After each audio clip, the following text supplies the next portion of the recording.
Hello YouTube, Ronan Kazi and Roxy got the final manhunt. They're sieging the White House, people. So this is the last couple of gotta squirt Roxy. She's mad. The two bigger dogs got those treats that the treat gets shoved inside the ball, so it's impossible to do it. She didn't get one, so she's shitting her pants for the rest of the night. So I apologize, everyone. Last couple videos I've been talking about troubleshooting, and so we're going to put that into practice.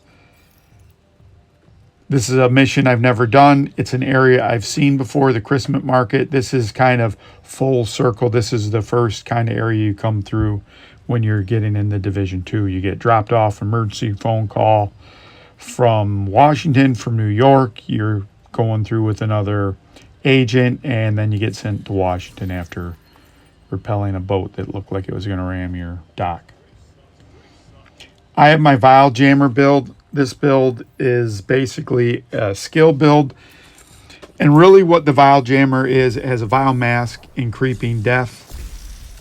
You can see Creeping Death just went off then. Creeping Death, when someone gets a status effect applied, it multiplies around everyone in 5 meters. It takes about 15 seconds for it to cool down. The other key component of this is having Scorpio.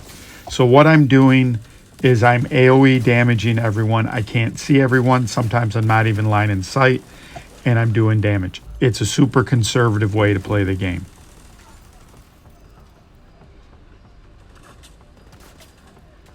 And I'm going to be using the cover system. Now, one of the advantages I might have over you, I have my expertise is all the way up. I'm not sure if this is level 21 expertise or if it's level 20 expertise. So my range is 20% longer. If you don't have up to, like, I think it's 800 on your shield watch, that's another 10%. You know, there's some benefits of having that up with your skills. And you can see the lower damage, the 60, that is the damage that's being done by the vial mask. And that 70 is my turret. You can have a little more power on your turret, which would slow down your... There's 3 slider bars. How much power do I want my turret to have? How much status effects do I want my vial to have? And how fast do I want that to happen? In general, I err on the side of speed. I'm sure there's a sweet spot, but let's examine that equation. If I have 12 seconds, that means I'm going to get 5 vial launches a minute, because there's 60 seconds in a minute. 12-second cooldown. Vial goes for 10 seconds. You can never get it below 10 seconds. So the theoretical maximum would be 6 in a minute. And that'd be 30 in 5 minutes. It's just simple math. If I'm doing 5, that's 25 in 5 minutes. If it's ticking for 60 seconds, if it's ticking for 10 seconds at 60K, then it's at 60K, it's going to do 600,000 worth of damage. On a red on heroic, we'll watch. It nearly kills a red on heroic. So that tells you red on heroic has roughly around 600,000 health. It is all just math stuff now. If I get some fractional, let's just deal with whole numbers. So if I can only get 4 in a minute, that's like every 15 minutes. So if I'm putting out 600,000, and I can do 5 of those in a minute, that means I'm putting out 3 million in a minute. If I can only do 4, that's a huge drop off, right? That's, you know, the math's easy. It's a 20% drop off.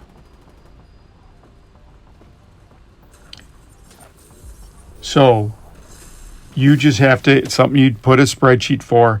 This is kind of like algebra. For those of you that are challenged by algebra, this is what algebra is for, the basic.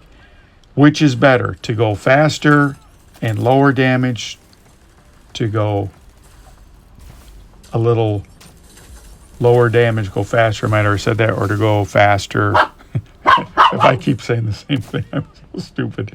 You get the point. You have these variables. You're going to solve for these variables. And in that, the third variable you might have a turret that does damage. In general, on my skill builds that I'm doing for damage, I want a minimum of 120,000 damage on my turret.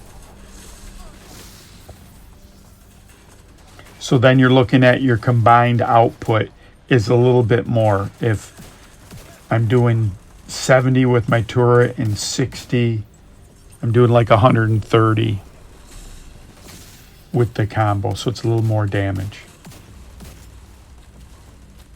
And it's more sustainable. So these are all the equations. What's nice about this build. The build is very simple put together. There have been people, say it's not so, YouTube. Say it's not so.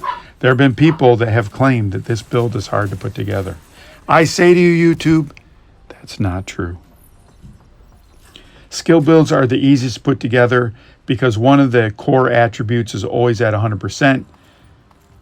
Skill damage goes off the, if you have 6 skill pieces, you get 1 skill piece, no matter how shitty it is, you get 1 skill on every piece. So even 6 shitty. Roxy, I swear to God, you're going to get squirted. All right, YouTube, close your eyes. Roxy, squirt, squirt. So there again, you have it. You have some type of skill damage at a base, and then you can add as your secondary attributes on a piece of armor skill damage. On my pieces, I have all haste as much as I can. I have haste, and then if I have a choice between the two, I have status effects. But I've had it before, skill damage and haste and status effects and skill damage.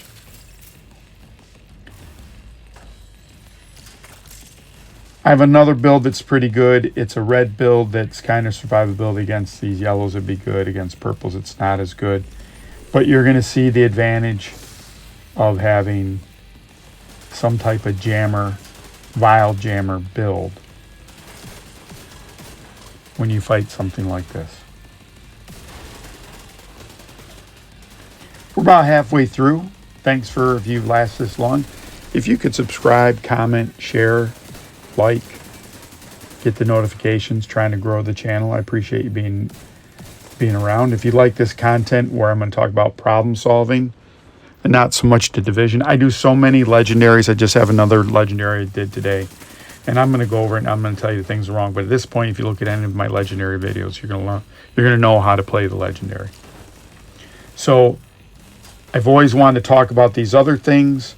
So that's kind of the impetus for like this channel. So getting back to problem solving, right? I have an unknown situation. I kind of have a general idea what the lay of the land is going to be, but I don't have an idea of what I'm going to face. So I go with a build that I know exactly what the parameters are. So the only unknown variable now is what enemies I'm going to face.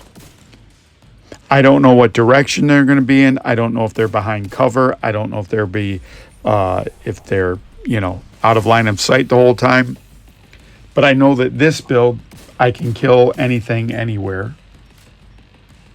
And a sphere around me 360 degrees. So I'm eliminating all those variables. And in problem solving, that's what you want to do. You want to eliminate the variables till you're only looking at one variable. So normally, Vile Jammer will proc on anything. It doesn't proc on those. I go to this side. If you remember from the other events where you face this type of mob, once you break those things, you're going to have drones are going to spawn. And ladies and gentlemen of the jury, the internet, Your Honor, make the witness answer. What is the best skill for fighting drones? survey says file jammer.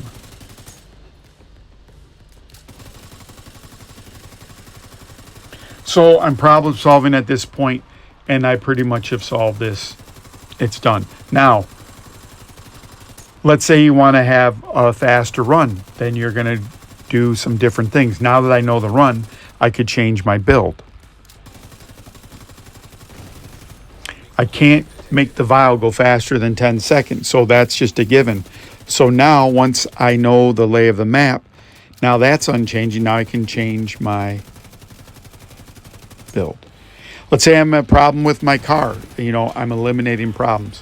One of the things they taught us in electronics school was a thing called half stepping. So you try to find the middle of a problem and you'd start testing there. So if everything tested good at that point, you got a whole half of your system that you know what's going on.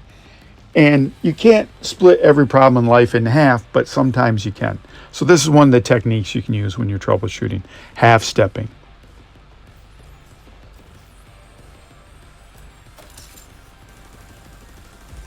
And although this troubleshooting is really good for, when things are error, bad customer service, a part breaks, operation doesn't work, process is broken, this type of, the fastest way to troubleshoot it is half stepping.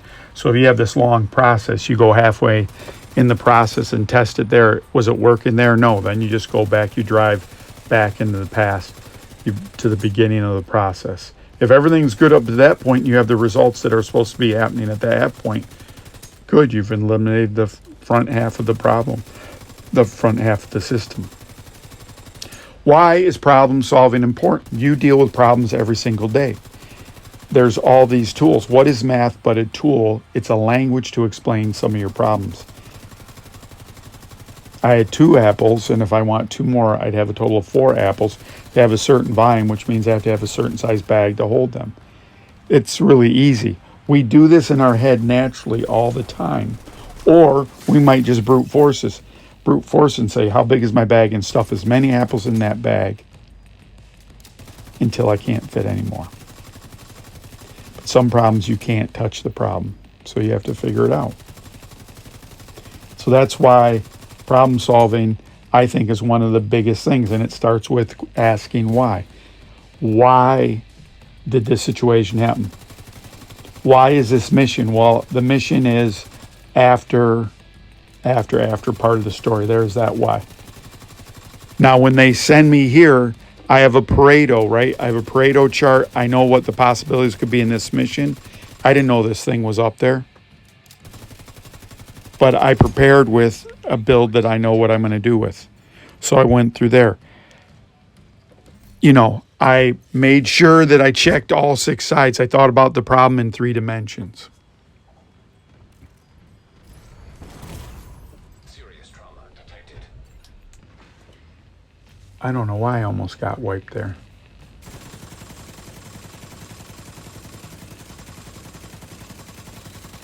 There's a thing we call Gemba walk. You really have to do something to see what all the process is. And then there's pattern recognition. Have I been here before? These 5 things are key to solving all problems, but don't forget to ask why in the beginning. Thank you, YouTube. Ronan Kazi, done with troubleshooting for a while. Appreciate you if you stayed the whole way. Thank you. Bye.